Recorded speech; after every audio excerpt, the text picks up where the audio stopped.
We are looking at Homer's Odyssey, books 13 to 18. And with that, we are going to shift our gaze from the land of the Phaiakians to the land of Ithaca. But book 13 remains is the conclusion of the narrative that Odysseus provides to the Phaiakians about his wanderings, which he has recounted in significant detail. I didn't deal with it nearly as exhaustively as I would have liked to, particularly not having even mentioned having his passage between the Scylla and the Charybdis, these famous figures. And also his descent into the underworld, all of the creatures that he found down there in book 11. I'm going to have to skip over that simply because I don't have the time or the leisure to be able to do that in any sort of detail. But obviously you can ask me questions about that and we can explore further in class. I do want to move on though, simply because we are, although I'm spending a bit of time on the Odyssey, not as much as I would like to, and certainly not as much as the subject matter merits. But in book 13, we begin with the notification that Odysseus's story has struck his audience, much as he was struck by the song of the Demodocus or any of the singers for that matter. I'll just begin by reading a little excerpt from book 13. So he spoke, namely Odysseus, and all of them stayed stricken to silence, held in thrall by the story all through the shadowy chambers. Then Alcinous answered him in turn and said to him, Odysseus, now that you have come to my house, bronze founded with a high roof, I think you will not lose your homecoming, nor be driven back from it again for all your sufferings. Now I lay this charge upon each man of you, such as here in my palace drink the gleaming wine of the prince is always at my side, and hear the song of the singer.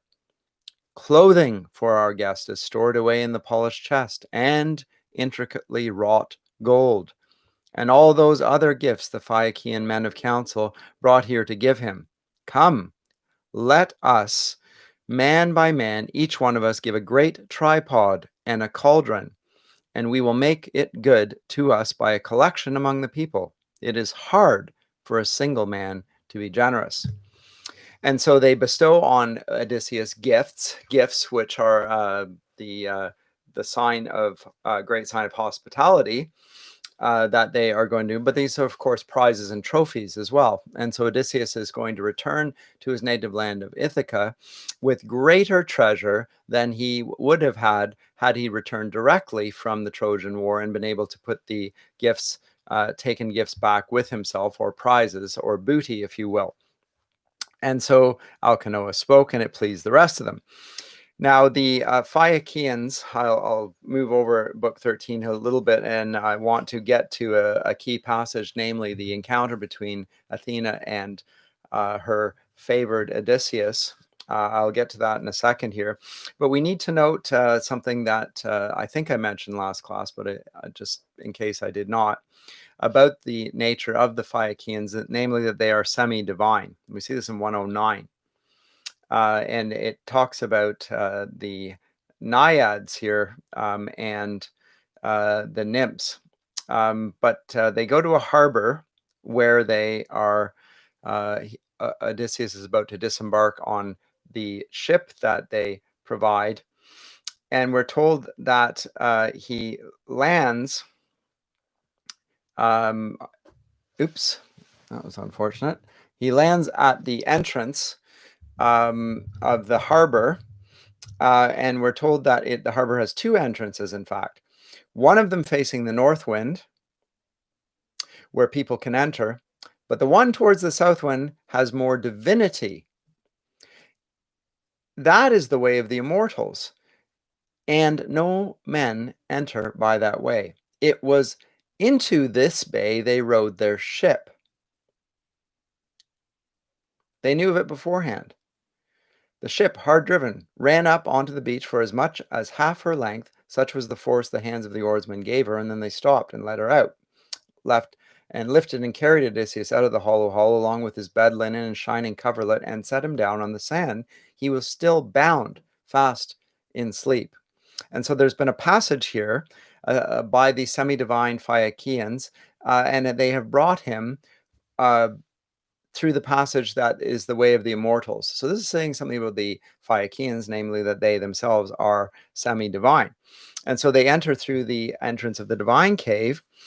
And at this point where the story is interrupted by a dialogue between Zeus and the much nettled and, if not outraged, Poseidon, because they now comment, or Poseidon now comments on the fact that Odysseus, whom he hates for blinding his son, has managed to get back to Ithaca. And Zeus is going to, like all politicians, seek to placate him in some fashion. And I will pick it up here in line 125. The Earthshaker had not forgotten those threats he had once uttered at godlike Odysseus in the beginning, and he asked Zeus for counsel. Father Zeus, no longer among the gods, immortal shall I be honored, when there are mortals who do me no honor, the Phaiakians, and yet these are of my own blood. So they're not only immortal, they are actually stemming from Poseidon himself. See now, I had said to myself, Odysseus would come home only after much suffering. I had not indeed taken his homecoming altogether away, since first you nodded your head and assented to it.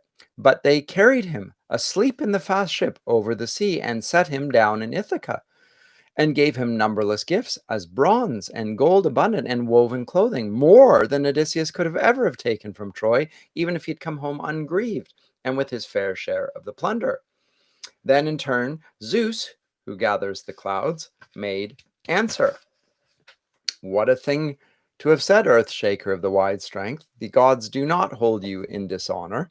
It would be a hard thing if we were to put any slight on the eldest and best amongst us.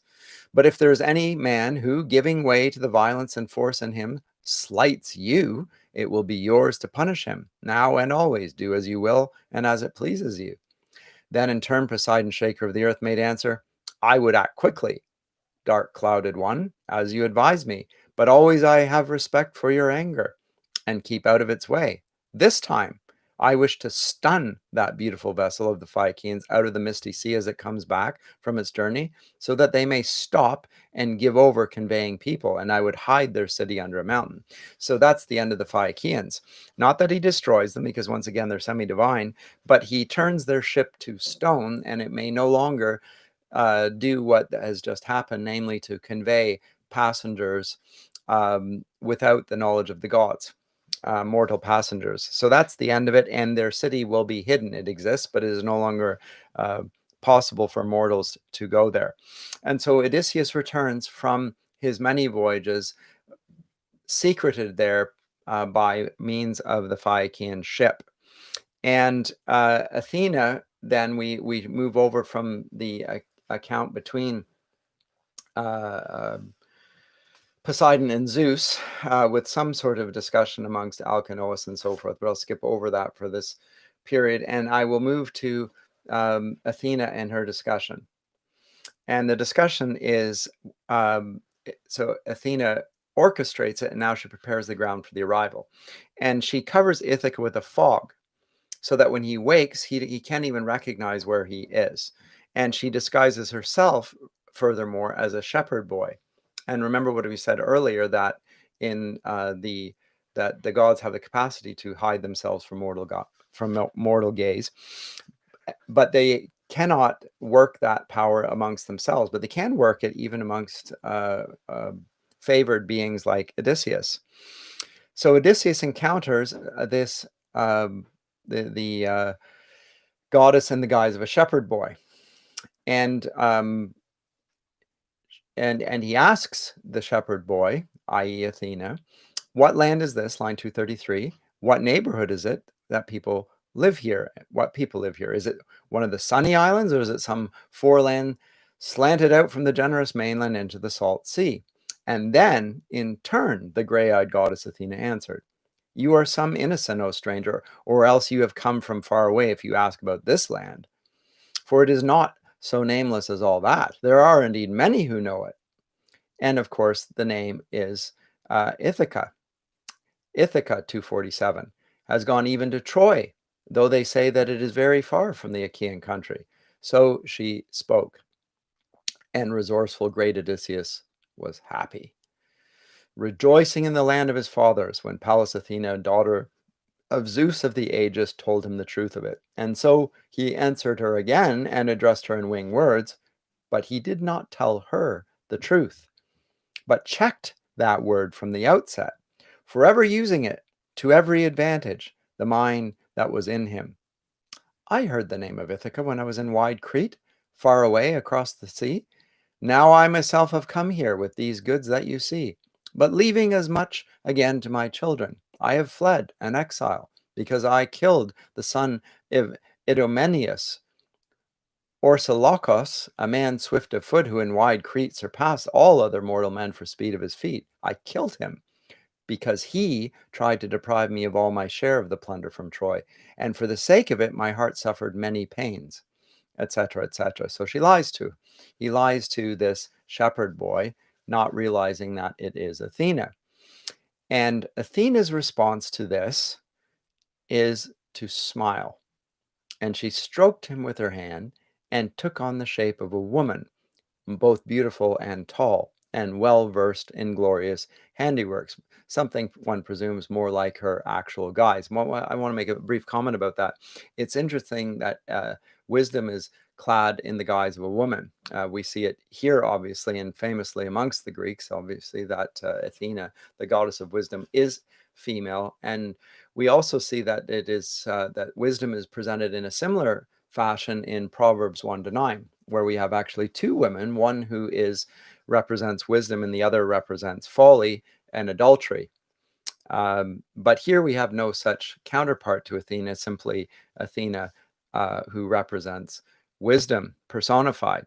And she was well versed in glorious handiworks, we read, and spoke aloud to him and addressed him in winged words, saying, it would be a sharp one and a stealthy one who would ever get past you in any contriving, even if it were a god against you. You wretch, so devious, never weary of tricks. Then you would not even in your own country give over your ways of deceiving and your thievish tales. They are near to you in your very nature. But come, let us talk no more of this, for you and I both know sharp practice, since you are far the best of all mortal men for counsel and stories, and I, among the divinities, am famous for wit and sharpness, and yet you never recognize Pallas Athene, daughter of Zeus, the one who's always standing beside you and guarding you in every endeavor. And it was I who made you loved by all the Phaiakians. And now again, I am here to help you in your devising of schemes and to hide the possessions which the haughty Phaiakians bestowed. It was my thought and counsel on you as you started for home, and tell you all the troubles you are destined to suffer in your well-wrought house. But you must of necessity endure all, and tell no one out of all the men and the women that you have come back from your wanderings, but you must endure much grief in silence, standing and facing men in their violence. So there's a rather interesting test that Athena has placed before Odysseus, namely the test of whether he will continue to conceal his identity, which we could hardly blame him if having discovered that he is on his homeland, he revealed who he was.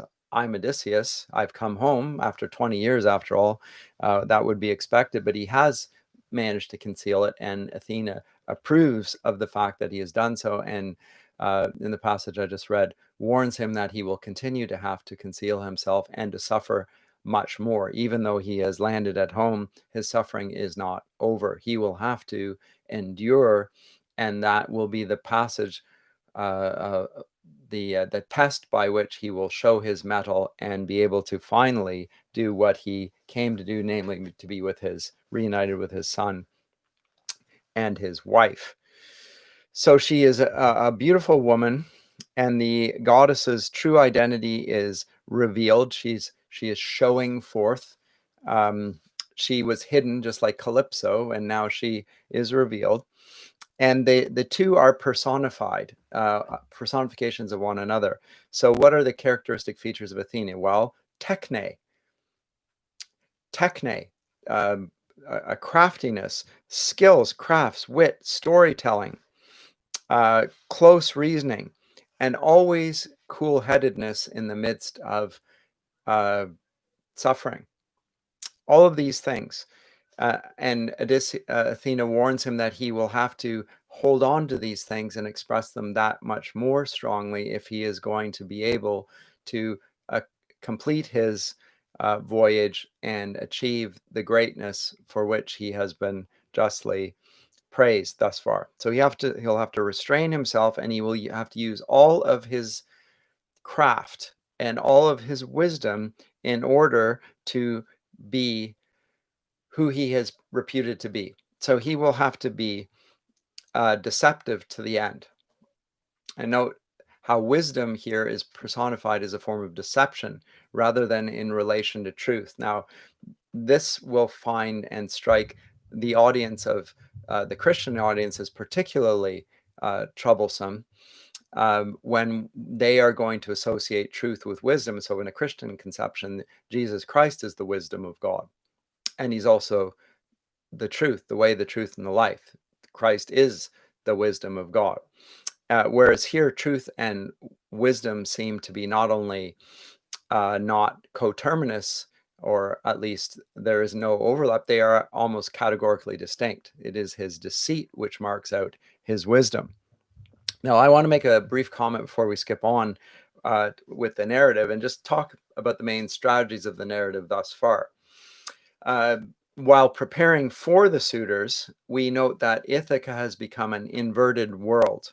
So we saw that in Book 5, Odysseus had found himself in a place where he wasn't in the underworld. He was in a sort of anti-world where time had been suspended. He had been hidden from sight in the same way the Phaiakians have now been hidden from sight by the gods.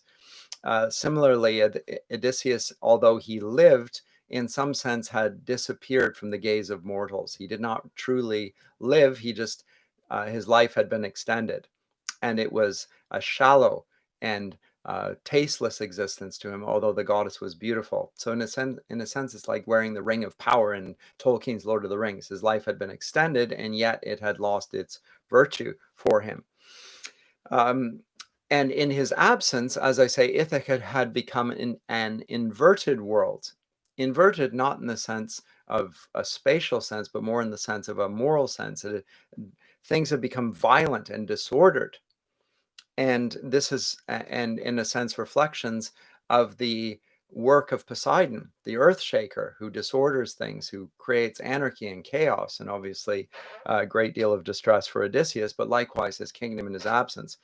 Now, there's a great deal of dramatic irony here, I must mention as well, that Odysseus, the lord of Ithaca, has to disguise himself as a beggar in order to come into his own country. And later Christian commentators will note the similarity between God's own entry into the world in the form of a child in the backwaters of even the backwater of the Roman Empire, namely Israel, but he is there, and he's nonetheless in an insignificant area of that, namely in Bethlehem. And Odysseus, who is now returning the guise of a beggar, unrecognized by any. Now, what's going to be heighten the irony here is there are a few recognition scenes in which Odysseus's identity is unwittingly revealed, but we will come to those when we come to them. But one of the things that Odysseus is going to do is to act just like Athena has done. Namely, he is going to test and see who has been faithful to him. And he starts his testing with the lowest character of all, whose name is Eumaeus. Now, Eumaeus is a swineherd. He looks after the pigs. And there's been an interesting inversion happened in Eumaeus's life as well, because he was once a king's son, captured in battle, well treated by Odysseus, but nonetheless a servant.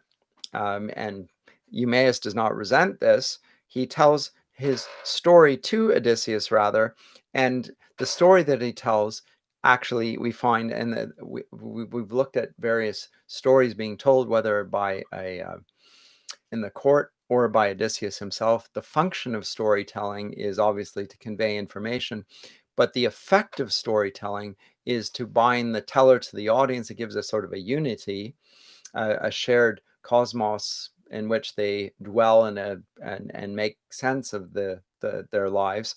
But also, to some degree, it has a therapeutic effect. It reveals suffering, but it also eases that suffering. And Odysseus's suffering is to some degree eased by this story that he hears from Eumaeus. Now, Eumaeus, in addition to telling Odysseus this story and treating him with great hospitality, so this is an interesting thing, that the world of the court where Odysseus had once ruled and reigned is utterly disordered because of the presence of the suitors. But the places from which the court was distanced, the common people where Eumaeus is, has not yet been infected by this disloyalty or this anarchy. Indeed, Eumaeus has become sort of a father figure to Telemachos, a mentor, as it were. Now, that's both a reflection of how sick and disordered Ithaca has become in Odysseus' absence, but nonetheless, how there's a deep-rooted virtue that has not yet been eradicated. It's the work of the suitors has not yet wholly dislodged Odysseus from his place, although he's been absent 20 years, and he remains loyal to Odysseus when he has no reason for being so. And so for this reason, the poet actually breaking through something what later narrators, speaking of narrative technique, we'll talk about the third wall, or in drama, where if you've seen dramatic presentations, the first film version of this I saw was in Ferris Bueller's Day Off, when there's the action's going on, and suddenly the speaker looks directly at the camera and speaks to the camera, and as almost as an aside, letting the audience know that he sees them, where he had previously interacted with other characters. Likewise, Homer says, "Oh, Eumaeus, my swineherd," and the presence of the narrator suddenly becomes visible and present. And it's not done very often in the Odyssey, but here in this recounting of the episode with Eumaeus, Homer shows how much he loves this virtuous man who has had no reason or need for virtue other than because it's virtuous. And so again, for Homer's audience, something strong is being said just simply by this literary technique of revelation, of breaking through what I called the third wall, the invisible wall between the narrator and his audience. It is to highly praise virtue that goes unseen, highly praise it, and thereby to recommend it to his audience. So he reveals his identity once again to Athena, and he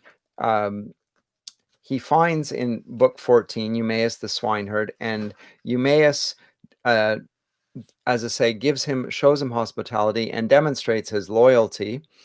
And you could say, so I talked about Homer's use of language and identifying himself. 121, he says, "Then the swineherd, leader of men, said to him in answer, old sir, there is none who could come here, bring a report of him, and persuade his wife and his dear son, and yet there are vain and vagabond men in need of sustenance who tell lies, and are unwilling to give a true story. And any vagrant who makes his way to the land of Ithaca goes to my mistress and babbles his lies to her. And she then receives him well and entertains him and asks him everything. And as she mourns him, the tears run down her eyes, since this is the right way for a wife when her husband is far and perish. So you too, old sir, might spin out a well-made story if someone would give you a cloak or a tunic for it. But for him The dogs and the flying birds must by now have worried the skin away from his bones, and the soul has left them, or else the fish have eaten him, or out in the great sea, and his bones lie now on the mainland shore with the sand piled deeply upon them. So he has perished there, and sorrows are made for his dear ones all hereafter, and me most of all. For never again now will I find again a lord as kind as he. Wherever I go, even if I could come back to my father and mother's house, where first I was born, and they raised me when I was little. But I do not so much mourn for this, much though my longing is to behold him with these eyes and in my own country. But the longing is on me for Odysseus, and he is gone from me. And even when he's not here, my friend, I feel some modesty about naming him. For in his heart he cared for me greatly and loved me. So I call him master, though he is absent. Then long-suffering, great Odysseus spoke to him in answer. Note the way in which the diction here is used to emphasize the greatness of the man, but also the suffering of the man, how he must suffer to hear this praise made of him by a man who does not recognize him and whom he loves and would dearly love to reveal himself, and yet does not do so. And then Homer's, I mentioned Homer's recognition of his own identity in this story. He can't help but come into the story. He says, then, O swineherd Eumaeus, 165, you said to him in answer, you, the second person, he's addressing him directly, and so forth. So Homer gives him great homage by actually speaking to him directly, not through the character of Odysseus, but through his own mouth. So Odysseus hides himself. He claims that he's a veteran of Troy that's come home, and claims to have had news of Odysseus on his way home. And Eumaeus is skeptical of this, showing something of his own wisdom here, actually. But he tells his story, and we're going to shift the gaze ever so slightly at the beginning of book 15, Homer rather, because we shift now the gaze to Telemachos, because he is still back where we left him off on the island of Menelaos. Remember, Agamemnon's brother, and at this point, the machinations of the gods are such that that Athena is going to want him to come back in order for the father and son to be reunited in order to take care of the suitors. So Telemachus asks Menelaos for permission to leave. He grants that permission, and at that point, before he leaves, his wife Helen, the one whose face had launched 1,000 ships, gives a portent of what is to come, a prophecy, as it were. What does she say? This is line 172. Helen of the light robes anticipated Menelaos about what to say, and she said this: hear me. I shall be your prophet, the way the immortals put it into my heart, and I think it will be accomplished. As this eagle came down from the mountain, where was his origin and parentage, and caught the goose that was nursed in the household, so Odysseus, after wandering long and suffering much, will come home and take revenge. Or he is already home and making a plan of evil for all of the suitors. So they've just seen the scene of an eagle savaging birds, and Helen is given the capacity by the gods to divine what the meaning of this event is. And thoughtful Telemachus gives this answer: may Zeus, high thundering husband of Hera, so appoint it. And even at home I would make my prayers to you as to a goddess. And out he goes then. Returns to Pylos, avoids nature, and encounters a fugitive prophet who takes him home. Now let's find out a little bit. In this chapter 15, we find a little bit about Eumaeus' own story, about how he'd been a king's son, etc., kidnapped by the Phoenicians and brought up by Telemachus, or rather by Odysseus. But Odysseus at the end of chapter 15 lands back on Ithaca, and in chapter 16 he encounters the two men that we had just, whose presence we just parted from, namely Odysseus and Eumaeus. And so when he comes upon them, there's a little re-encounter, but once and at this point, the plot starts to take shape, and the path of vengeance that they will plan is starting to be revealed to us. So Odysseus notes that the dogs are fawning because they recognize the presence of somebody returning. Well, this is Telemachus, and we'll pick it up at the beginning of chapter 16 here with his words. Once again, book 16, verse 8. Eumaeus, someone is on his way here who is truly one of yours, or else well known, since the dogs are not barking, but fawning about him, and I can hear the thud of his footsteps. His whole word had not been spoken when his beloved son stood in the forecourt. Now you can imagine the scene. 20 years of absence, he's never clapped eyes on his son since he saw him a babe, if he even saw him as a babe. And now he sees a man who doubtless looks rather like himself in the door. Amazed, the swineherd started up, and the vessels where he had been busily mixing the bright wine fell from his hand. He came up to meet his master and kissed his hand, and kissed too his beautiful shining eyes and both his hands, and the swelling tear fell from him. And as a father, now much subtlety and layering of the text here. We have the father present, Odysseus, but it is Eumaeus who is going to be given the honor of an epic simile here in describing how he greets Telemachus, who is not his son, as if he were his son.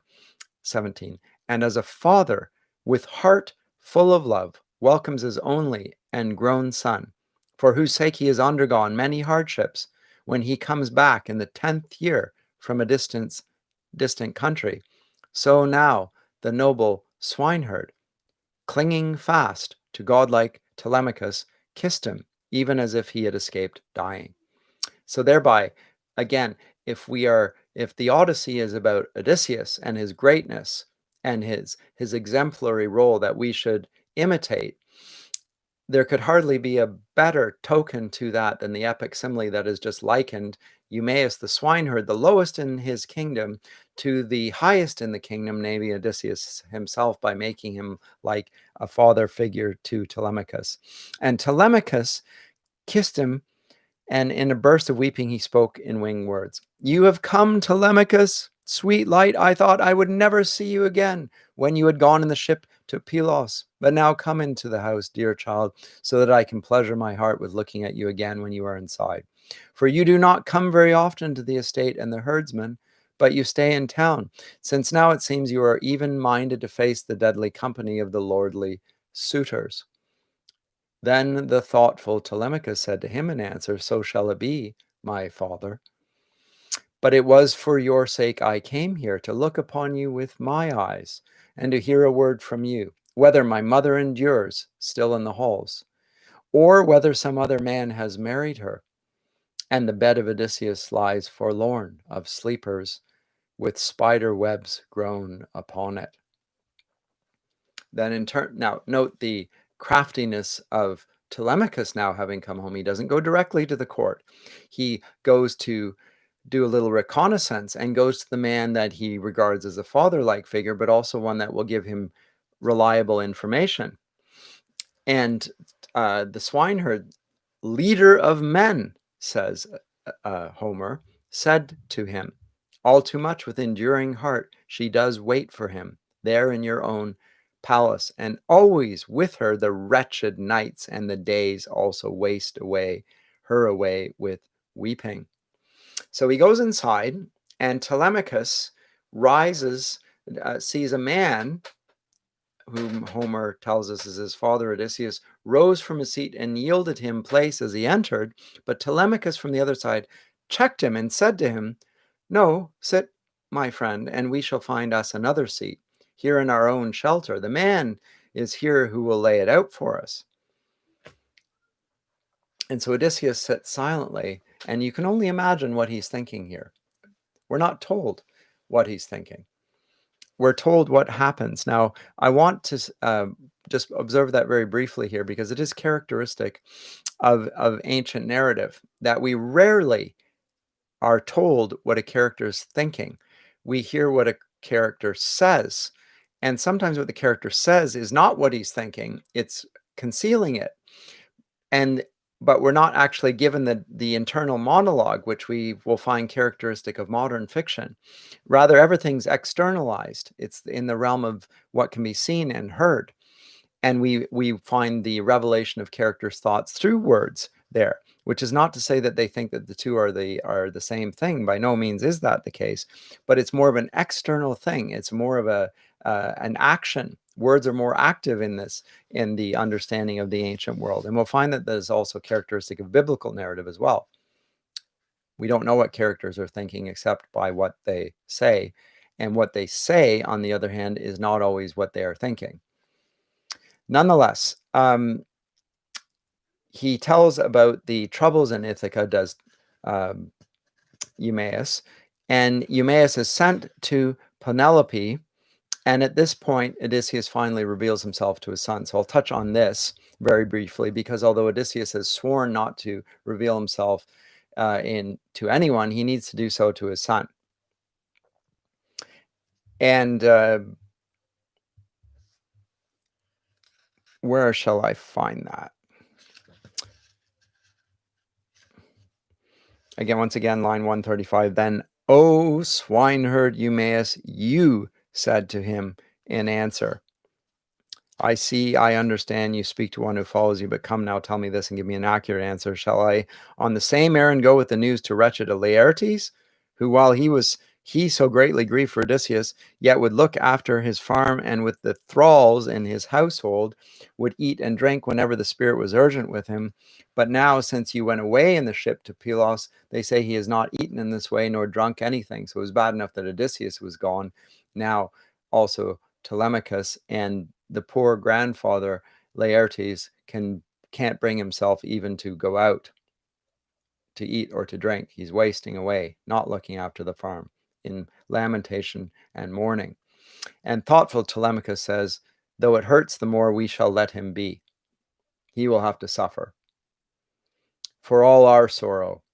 For if it were somehow given to mortals to have their choosing in all things, we should choose my father's day of homecoming." Now that's interesting. So again, look at the development of the character of Telemachus from where we met him right at the beginning of the Odyssey, when he's a weeping boy in the background, full of his own suffering, incapable of acting in spite of it, and here now enduring it and able to craft and to plan when and how he will act, and to do so with such foresight as to say that the day in which we will reveal who we are to Laertes is the day in which Odysseus comes home, whenever that day might be. "But you," says Telemachus, Eumaeus, "when you have given your message, come back and do not go off to the estate to see him, but tell my mother to tell the servant, who is housekeeper, to go there swiftly and secretly, and she can give the news to the old man." He spoke and started the swineherd, who in his hands took up his sandals and tied them to his feet to start for the city. Nor was Athena unaware that Eumaeus the swineherd had left the steading, but she came near, likened to a woman, beautiful and tall, and skilled in glorious handiwork, and stood in the forecourt of the shelter, seen by Odysseus. But Telemachus did not look her way, nor did he perceive her.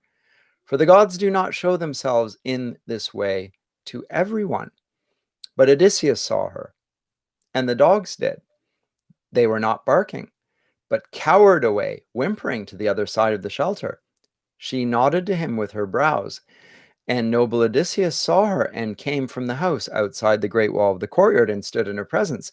Then Athena spoke to him, saying, "Son of Laertes, and seed of Zeus, resourceful Odysseus, it is time now to tell your son the story. No longer hide it, so that contriving death and doom for the suitors, you too may go to the glorious city. I myself shall not be long absent from you in my eagerness for the fighting. So spoke Athena, and with her golden wand she tapped him. First she made the mantle and the tunic that covered his chest turn bright and clean. She increased his strength and stature. His dark color came back to him again, his jaws firmed, and the beard that grew about his chin turned black. Athena went away once more, having done her work, but Odysseus went back into the shelter. His beloved son was astonished and turned his eyes in the other direction, fearing that this must be a god, and spoke aloud to him and addressed him in winged words. Suddenly you have changed, my friend, for what you were formerly. Your skin is no longer as it was. You have other clothing. Surely you are one of the gods who hold the high heaven. Be gracious then, so we shall give you favored offerings and golden gifts that have been well wrought. Only be merciful. Then in turn long-suffering great Odysseus answered him, No, I am not a god. Why liken me to the immortals? But I am your father, for whose sake you are always grieving as you look for violence from others and endure hardships. So he spoke and kissed his son, and the tears running down his cheeks splashed on the ground. Until now he was always unyielding, but Telemachos, for he did not yet believe that this was his father, spoke to him once again in answer, saying, No, you are not Odysseus, my father, but some divinity beguiles me, so that I must grieve the more and be sorry. For no man who was mortal could ever have so contrived it by his own mind alone, not unless some immortal descending on him in person were likely to make him a young or an old man. For even now you were an old man in unseemly clothing, but now you resemble one of the gods who hold wide heaven. So he's not credulous. He's not given leave to his critical faculties. He says, no, a man cannot do what you've just done. So I do not believe you when you say that you're Odysseus. You can't change your appearance just like that. Then resourceful Odysseus spoke in turn and answered him, Telemachus, it does not become you to wonder too much at your own father when he is here, nor doubt him. No other Odysseus than I will ever come back to you. But here I am, and I am as you see me. And after hardships and suffering must I have come, in the 20th year, back to my own country. But here you see the work of Athena, the giver of plunder, who turns me into whatever she pleases, since she can do this. And now she will make me look like a beggar. But then the next time like a young man, and wearing splendid clothes on my body. And it is a light thing for the gods who hold wide heaven to glorify any mortal man, or else to degrade him. So he spoke and sat down again. But now Telemachus folded his great father in his arms and lamented, shedding tears, and desire for mourning rose in both of them. And they cried shrill in a pulsing voice, even more than the outcry of birds, ospreys, or vultures with hooked claws, whose children were stolen away by men of the fields before their wings grew strong. Such was their pitiful cry, and the tears their eyes wept. And now the light of the sun would have been set on their crying had not Telemachus spoken a quick word to his father. What kind of ship was it, dear father dear, in which the sailors brought you to Ithaca? What men do they claim that they are? For I do not think you could have traveled on foot to the country. And then he reveals about the Phaiakians and so forth. And now they make their plans to deal with the suitors and what they shall do. And he says that they will receive help from Athena and Zeus. They may only be two, and the suitors may be a great many, too many for two men to fight, but they will have the help of the gods on their side. And he says 282, when Athena, lady of many counsels, put it into my mind, I will nod my head to you. And when you perceive it, Take all the warlike weapons which are stored in the great hall, and carry them off, and store them away in the inward corner of the high chamber. And when the suitors miss them and ask you about them, answer and beguile them with soft words, saying, I stored them away out of the smoke, since they are no longer like what Odysseus left behind when he went to Troy land, but are made foul with all the smoke of the fire upon them. Also, the son of Cronos put into my head this even greater thought, that with the wine in you, you might stand up and fight and wound each other, and spoil the feast and the courting, since iron all of itself works on a man and attracts him. But leave behind for you and me alone a pair each of swords and spears, and a pair of ox-hide shields, to take up in our hands and wield them, and kill these men. And Zeus of the councils and Pallas Athena will be there to maze the wits in them. And put away in your heart this other thing that I tell you. If truly you are my own son, and born of our own blood, then let nobody hear that Odysseus is in the palace. Let not Laertes hear of it, neither let the swineherd. Let no one in the household know, not even Penelope herself. You and I alone will judge the faith of the women. And besides these, we can make trial of the serving men to see whether any of them is true to us and full of humility, or whether one cares nothing for you and denies your greatness. And so the justice is going to be served here on the suitors. There's going to be a great slaughter, and that scene will be described very, very soon.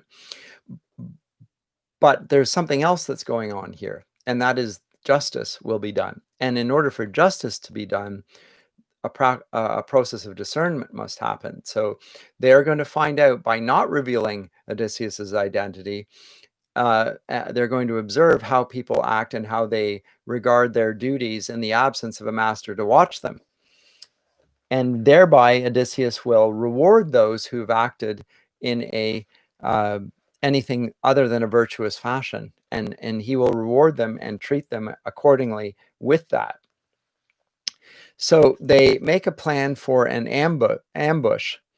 Now, in their absence, we then skip back to there's a shift of scene to the suitors. Now, the suitors in Telemachus' absence have decided that they are going to deal with him by murdering him. Antinous proposes it. Another suitor by the name of Amphinomus vetoes this proposal. He doesn't want to do it, and that's interesting in itself. And Eumaeus returns, but the general consensus is that this is what they are going to do. They are going to murder the Telemachus when he comes back. So we'll pick it up at book 17, and I want to deal with a really famous passage here. But Odysseus and Telemachus move to the court now separately, and Penelope is informed of Telemachus's travels, and Eumaeus and Odysseus meet a man by the name of Melanthius on their way to town.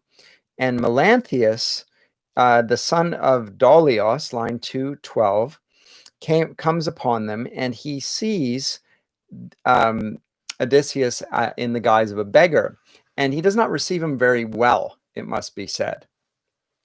Melanthius, the goatherd.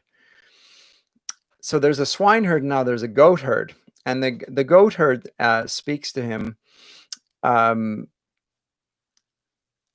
says this. He says, see now how the rascal comes.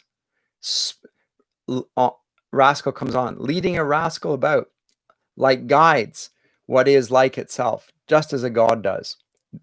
Where you, detestable swineherd, are you taking this wretched man, this bothersome beggar who spoils the fun of the feasting, the kind who stands and rubs his shoulders on many doorposts, begging only for handouts, never for swords or cauldrons, a man without honor?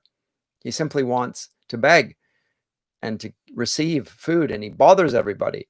If you would turn him over to me to keep my steading, then he would drink whey and build up a big leg muscle, sweeping my pens and carrying green stuff into the young goats. But since he has learned nothing but mischief, he will not be willing to go to work, but would rather go begging all through the district, asking for handouts and feeding up his bottomless belly. But I tell you this straight out, and it will be a thing accomplished. If he ever comes near the house of godlike Odysseus, his ribs and head will feel the weight of plenty of footstools flung at him all over the house by the hands of heroes. So this man Melanthius, who is a goat herd, not quite so far down the pecking order as the swineherd, is rather less courteous and certainly less hospitable than the swineherd. So he has been judged and found wanting in his reception here now. But as he spoke, he went by, recklessly lashed out with his heel to the hip, but failed to knock him out of the pathway. For Odysseus stood it unshaken while he pondered within him whether to go for him with his cudgel and take the life from him, or pick him up like a jug and break his head on the ground. Yet, still he stood it and kept it all inside him. He longs to kill the man for his awful conduct, but he holds it within himself. And the swineherd stared and cursed him and prayed aloud with his hands uplifted. Nymphs of the fountain, daughters of Zeus, if ever Odysseus burned for you the thigh pieces of lambs or goats, wrapping them in the rich fat, then grant me this favor I ask for, namely that the man himself will come home with the divinity guiding him. So Melanthius he would send flying all over these glories you wear now in your insolence, forever loitering here in the town while useless herdsmen ruin the sheep flocks. And then they come back and forth. So there's a lot of abusive language here. So Melanthius has been found out. And at this point, this is a point that I want to spend a little bit of time on here. It's a famous passage, and it's a passage of anagnorisis, A-N-A-G-N-O-R-I-S-I-S, anagnorisis. It's of recognition. Remember, Odysseus had been told to hide himself, and he has thus far managed to do so, aside from revealing himself to his son at Athena's behest. But he is thus far unrecognized, unseen, but there is one who will recognize him. And who is that? It is none other than a dog. And who is this dog? 290. Even as these two were conversing thus with one another, a dog who was lying there raised his head and ears.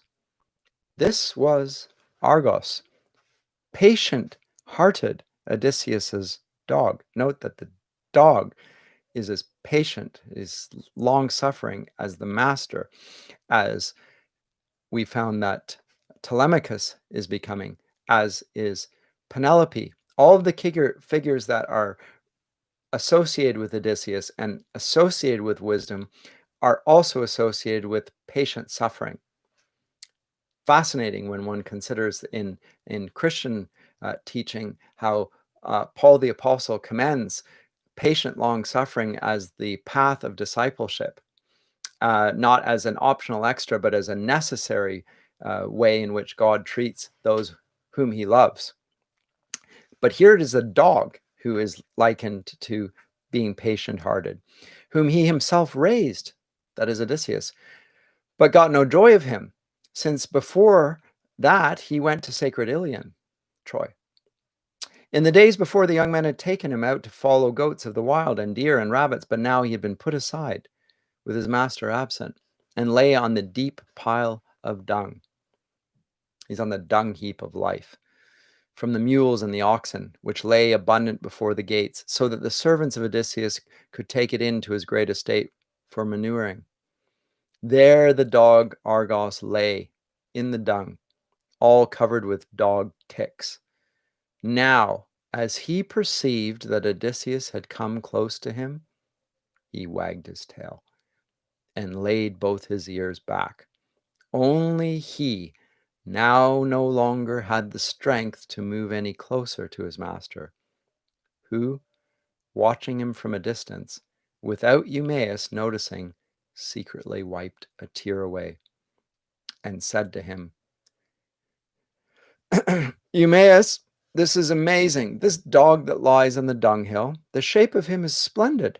And yet I cannot be certain whether he had the running speed to go with his beauty, or is just one of the kind of table dog that gentlemen keep, and it is only for show that their masters care for them.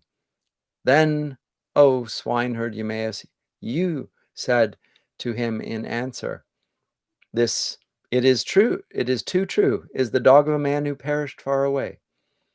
If he were such in build and performance as when Odysseus left him behind when he went to Ilion, soon you could see his speed and his strength for yourself. Never could any wild animal in the profound depths of the forest escape once he pursued. He was very clever at tracking, but now he is in bad times. His master, far from his country, has perished, and the women are careless and do not look after him.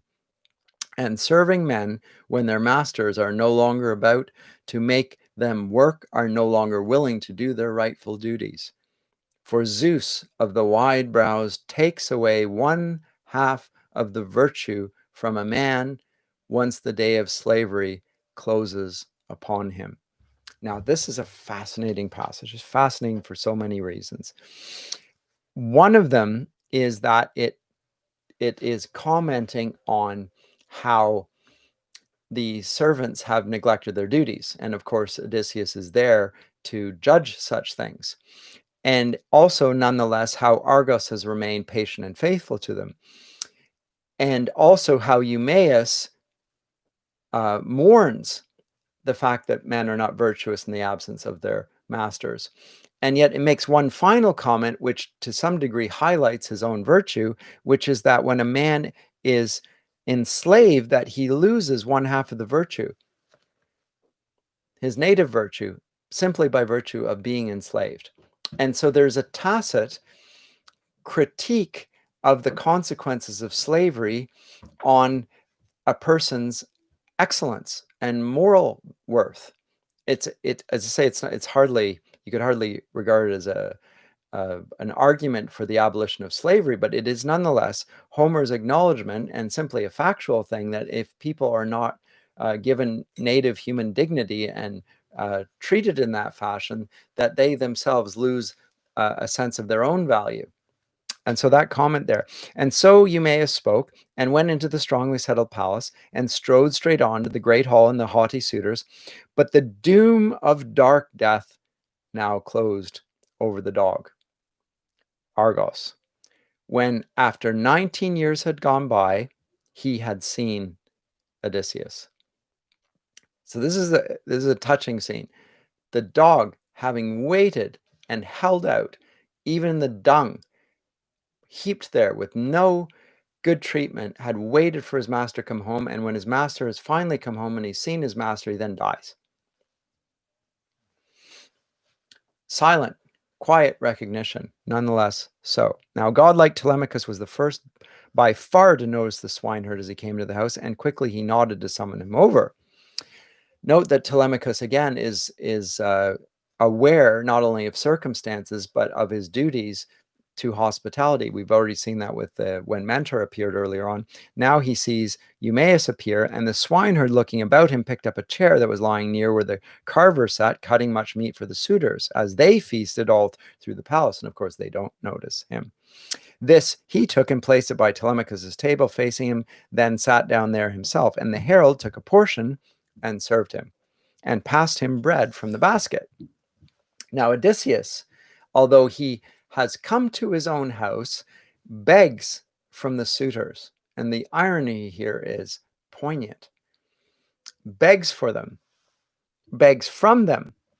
And Antinous abuses Eumaeus, the swineherd, for bringing the beggar in their midst, and says, line 375, "O most distinguished swineherd," I mean, words of bitter sarcasm, "why did you bring this fellow in the city?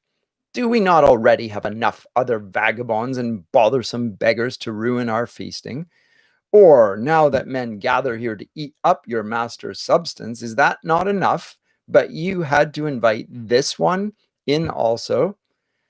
Then, O swineherd Eumaeus, you said to him in answer, Antinous, remember this is the man who wanted to kill Telemachus, though you are noble, this was not well spoken.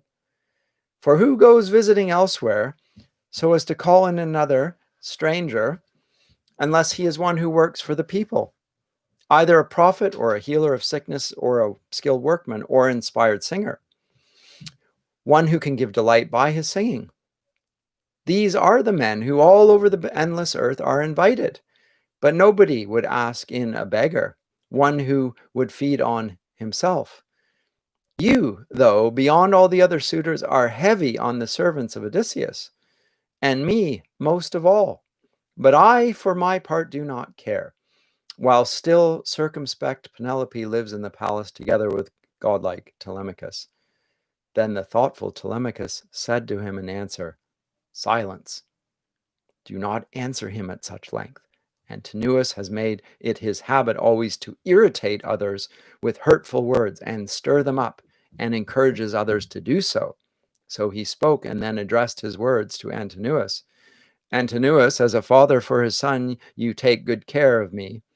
When you tell our stranger guest to get out of the palace with a strict word, may this not be the end God makes of it. Take and give, I do not begrudge you.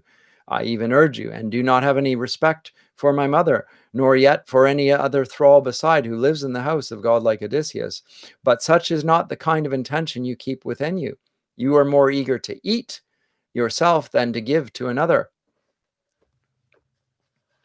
Then in turn Antinous said to him in answer, High spoken, intemperate Telemachus, what accusations you have made! If all the suitors would hand him this kind of present, the house would then do without him for the space of 3 months. And so he spoke and picked up a footstool that lay by the table and showed it. He had his shining feet on it as he feasted, but all the others gave to him, and they filled his wallet with bread and meat. And Odysseus was on the point of finishing his test of the Achaeans and getting back free to his doorsill, but now he stood by Antinous and spoke a word to him. Give, dear friend, you seem to me of all the Achaeans not the worst, but the best. You look like a king. Therefore you ought to give me a better present of food than the others have done, and I will sing your fame all over the endless earth. For I too once lived in my own house among people, prospering in wealth, and often I gave to a wanderer according to what he was and wanted when he came to me. And I had serving men by thousands, and many another good thing, by which men live well and are called prosperous. Only Zeus, son of Cronos, spoiled it all, somehow he wished to, when he put it into my head to go with the roving pirates to Egypt, etc., etc. Antinous answers him with a blow and gets told off by the others for it. And Eumaeus goes back and leaves Odysseus there. And at this point, there's another recognition scene. We're not going to get to all of them today, but one final recognition scene, and it's not quite a recognition scene, but almost. Odysseus has come in the guise of a beggar into his own court, and he is challenged by another beggar, and the other beggar's name is Eros, and he's challenged to a fight. And the suitors are delighted by this, a little light entertainment, and of course Eros punches him, and Odysseus unfortunately punches him so hard that he knocks him out. And the suitors are surprised by this, and again he almost reveals himself in the process of hitting the man so hard. And the suitors, in the end, Uremicus throws another footstool at Odysseus. So Odysseus is being abused here. He's being hit by people. He's having footstools even, which one puts one's feet on, and of course is a symbol of contempt then, much as in the Middle East in these days, the bottom of your shoe is a symbol of contempt. A footstool is something that is beneath you, and footstools being thrown, again, a gesture of contempt. So Odysseus is being treated here abominably in his own court by those who do not recognize him. I will leave off there today. We'll come to one final recognition scene in book 19, but I'll pick it up there next time with the recognition scene of Odysseus and his scar, and then we will finally get to the treatment of the suitors and how Odysseus will bring justice upon the suitors and their infamous treatment of the king of Ithaca. But I will see you next time. Bye for now.